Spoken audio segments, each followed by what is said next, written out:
إن تتأمل في القرآن تعد بهدايا الرحمن قد ناداك بوصف أبهى من خطرات الأغصان. يا مؤمن أقليل عندك أن توصف بالإيمان. الحمد لله رب العالمين، والصلاة والسلام على رسوله محمد وعلى آله وأصحابه ومن تبعهم بإحسان إلى يوم الدين. قال الله تبارك وتعالى في القرآن العظيم: فأعوذ بالله من الشيطان الرجيم. يا أيها الذين آمنوا اتقوا الله حق تقاته ولا تموتن إلا وأنتم مسلمون. صدق الله العظيم. خدمت همه بینندگان عزیز و گرامی، السلام علیکم و رحمت الله تعالی و برکاته. یک بار دیگر همه شما بزرگواران را در برنامه ندای ایمان خوش آمدید میگویم. باز هم خطاب قرآن طرف شما اهل ایمان هست. همه ما را مخاطب می کند. وقتی میشنویم یا ایها الذین آمنو، چقدر خطاب زیبا و جمیل هست. یک لحظه تو مسلمان فکر کن، اولین مخاطبین قرآن کیها بودن که قرآن اونها را مخاطب کرد؟ اولین مخاطبین قرآن از خود پیامبر اکرم صلی الله علیه و سلم گرفته، بعد شاگردان رسول الله صلی الله علیه و سلم. وقتی میگیم یا ایها الذین آمنو، این خطاب به ابوبکر و به عمر و به عثمان و به علی و به سعد و به سعید و به طلحه و به زبیر و به سایر صحابه، به ازواج مطهرات، به ام المؤمنین عایشه صدیقه، به همه ازواج مطهراتی که این آیه را میشنیدن، الله سبحانه تعالی اونها را مخاطب میکند. ای اهل ایمان. و امروز که من و تو مسلمان میشنویم، من و تو هم شاگرد همین مکتب هستیم. ای اهل ایمان.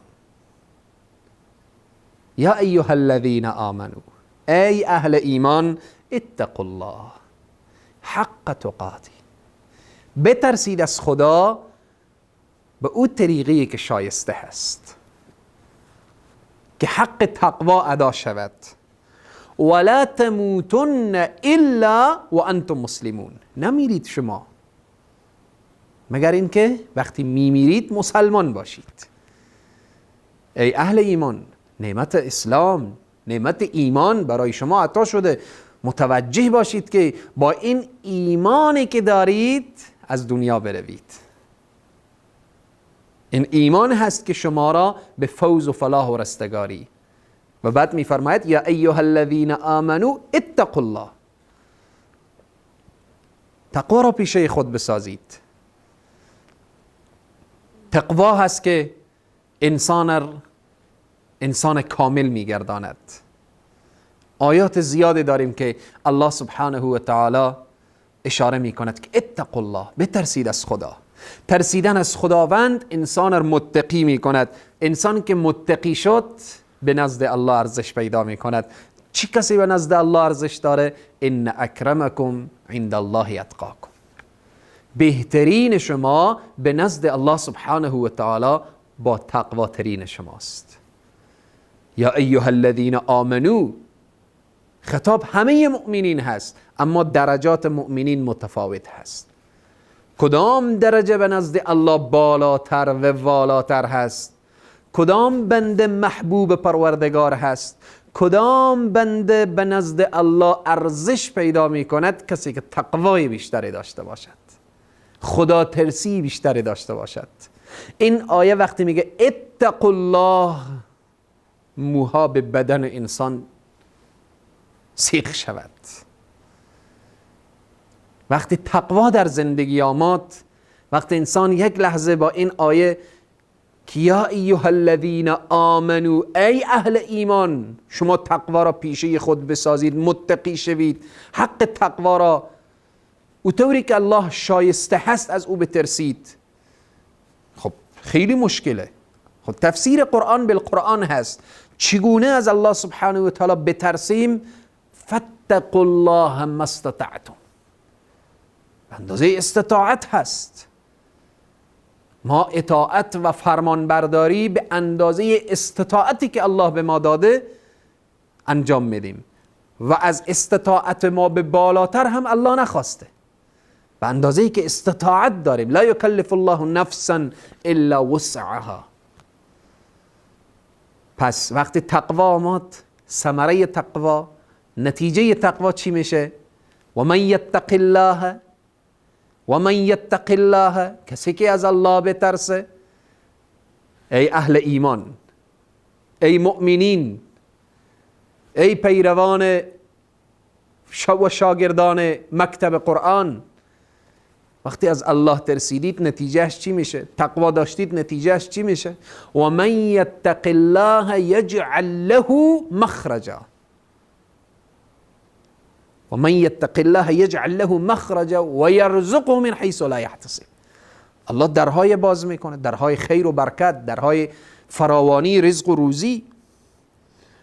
و من یتق الله یجعل له مخرجا، دروازه های سختی که بر روی تو انسان باز شده به وسیله تقوا مسدود میشه، بند میشه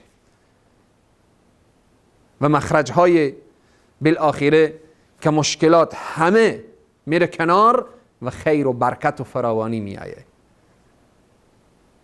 همچنین قرآن چی زیبا باز هم مخاطب میکنه، یا ایها الذین آمنو ان تتقوا الله.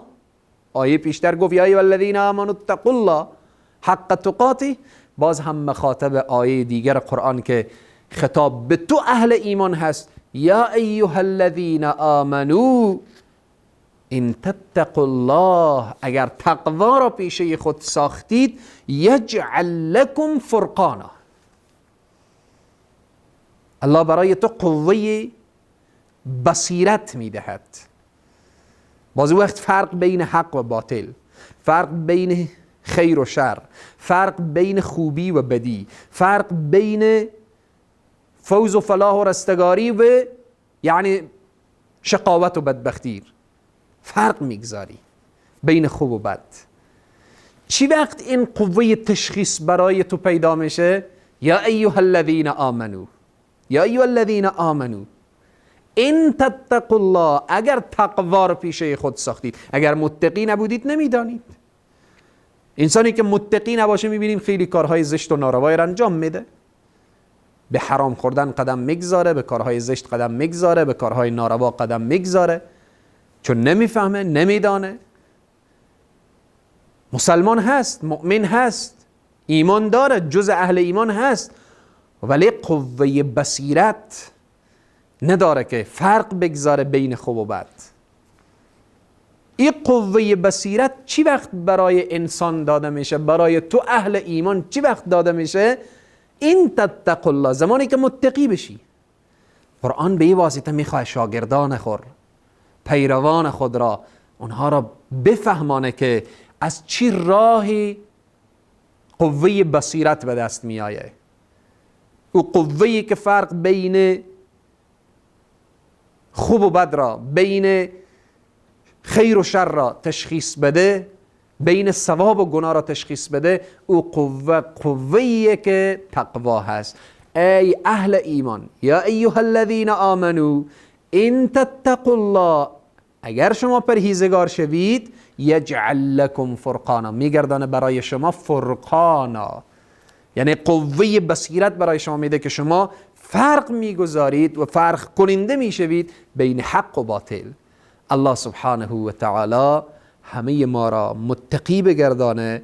الله سبحانه و تعالی خشیت خود را در دلهای ما جا بده که همیشه دلهای ما مملو از خشیت الهی باشه، ترس الهی باشه. الله سبحانه و تعالی بر همه عزیزان و بر همه بینندگان و بر همه اهل ایمان الله قوه بصیرت عنایت بفرمایه.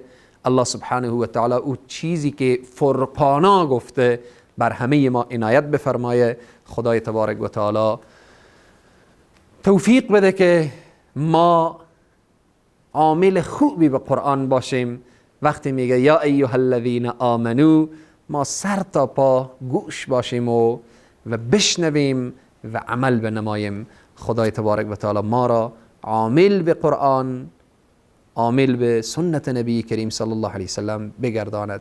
تا برنامه بعد موفق و پیروز و سرفراز و سربلند دنیا و آخرت باشید.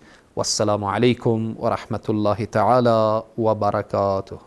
تتأمل في القرآن تعد بهدايا الرحمن قد ناداك بوصف أبهى من خطرات الأغصان. يا مؤمن أقليل عندك أن توصف بالإيمان.